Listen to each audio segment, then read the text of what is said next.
On a Yes. different note, Senator, no?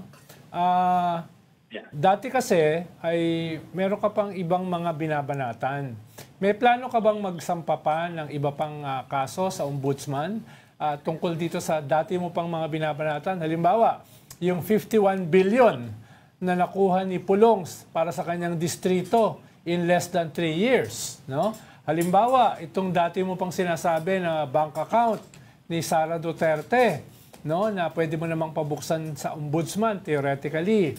Nasabi mo may mga pera in the hundreds of millions na pumasok galing sa mga drug lords, pogo lords and other lords, etc., etc. May bala ka ba, Senator, na mag-file din in relation dito sa mga dati mo nang sinasabi at dati mo nang binabanatan sa ombudsman? Opo, meron. Yun pong frigate scam na ipinail ko sa DOJ for case build-up dahil nga si Martires pa nakaupo, i-refile ko yan sa ombudsman na para umusad na finally.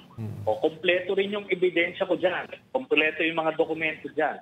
Tapos itong, sa pagkakaalam ko, itong confidential funds ni Sara Duterte, ang magpa-file niyan, yung mga civil society organizations, at doon sa kaso na yon, pag na-violence si Sara Duterte, pwede na nilang gamitin yon as a predicate crime para ma-request sa AMLAC ng ombudsman yung mga records, yung mga sinasabi ko noon pa, at baka may ma-discovery pa silang billion pa na pera doon. Okay? So, yan po.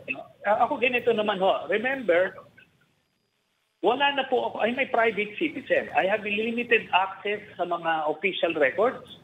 Pero kung magkakaroon lang ako ng records dito kay Pulong, kung wala silang mag-i-inspect doon sa Davao, gagawin ko yun at ako ang magpapile mismo.